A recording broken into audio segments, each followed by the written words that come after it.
আমাদের ময়দানে আল্লাহর কাছে ক্ষমা অনুরোধ করা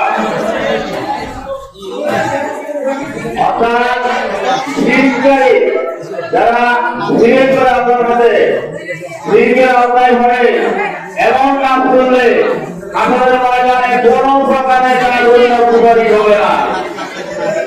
তাহলে আমাদের উচিত হবে কি এই অনুষ্ঠান ভালো করতে থাকে আমরা যেন শীতের আওতায় না পড়ি, আমাদেরকে সেটা কেমন রাখতে হবে, ঠিক আছে? শীতের সম্পর্কে আলোচনা করতে গেলে আরো অনেক অনেক রকমের তৈরি আছে, আমরা আজকে আমরা আজকে করতে চাই জন্মদিনের পালন করতে চাই। আমরা করবো এই আন্তরিক দুনিয়াতে আসার পরে আমাদেরকে কি করার জন্য বলেছে আমরা তা পালন করবো। যে সমস্ত কিছু আমাদেরকে নিষেধ করেছে তা আমরা করবো না। আমাদেরকে বলেছেন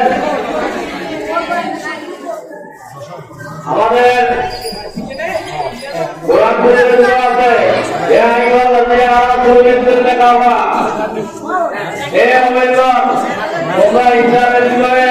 ইসলামের মতো পুরোপুরি দাখিল হয়ে যাও।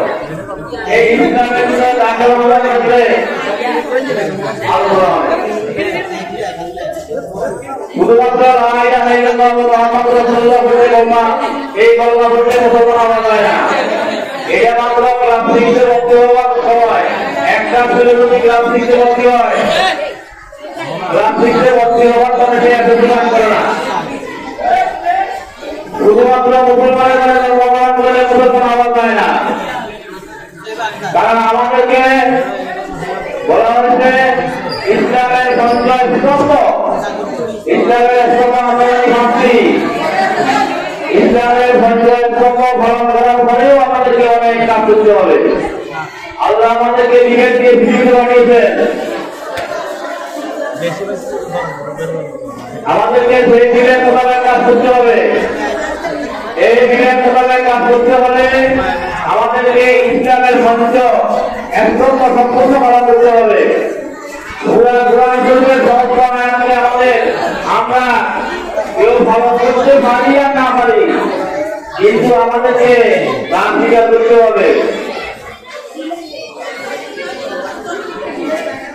আর আমরা ভালো করতে না পারার কারণে যদি এই বিরোধিতা করি তাহলে আমাদের এই কলমা, এই জামাত, এই হজ, এই জায়গা কোনো কিছু কাজে আসবে না। আমাদেরকে অন্তত আমাদের এক ওয়াক্ত যদি নামাজ কবুল হয়, আমাদের এক ওয়াক্ত নামাজ কবুল হওয়ার পরে আমরা জানাচ্ছি, কিন্তু আমাদেরকে সেভাবে চলতে হবে। যদি আমাদের যদি সারা জীবনে নামাজ কবুল না হয়, আমরা তো সেকে আদায় করি, আমাদের কোনো কাজে আসবে না। তো আমাদেরকে জীবনের প্রতিজ্ঞায় চলার পথে প্রতিটা কদমে আমাদের বিচার করতে হবে যে আমরা কোন পাপ করতেছি কিনা, পাপ থেকে দূরে থাকতে হবে। মোহাম্মদ কি করেছে এবং আল্লাহ রাসূল কি করার জন্য বলেছে, এগুলো আমরা সবসময় আমাদেরকে মনে রাখতে হবে। আমরা এমন আগে সময় করে যাই, আমরা নামাজ সব কিছু করি, কিন্তু আবেগের কারণে আমরা কোরআন আয়াতকে অস্বীকার করি, হাদিসকে অস্বীকার করি। তাহলে এটা যদি আমরা বলি থাকি আমাদের আমরা শুধু জানি আকিমুস সালাত যেই কথা, আকিমুস দিনও সেই কথা, আকিমুস সালাত যেই কথা, আকিমুস দিনও সেই কথা, আকিমুস সালাতে কোরআন শরীফের কথা, আকিমুস দিনও কোরআন শরীফের কথা।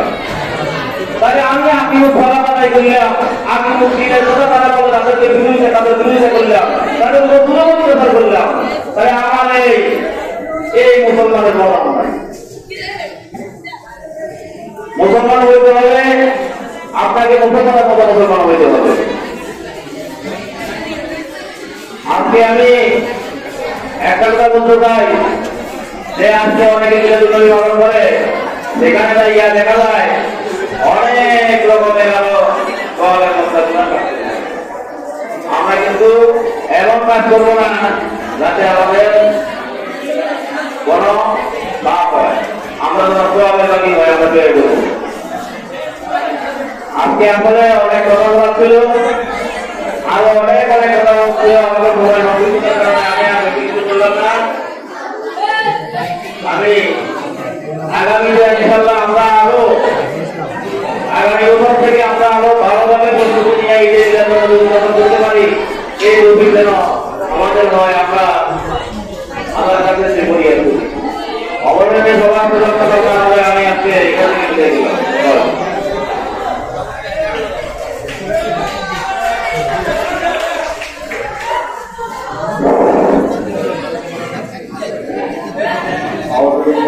تسليما اللهم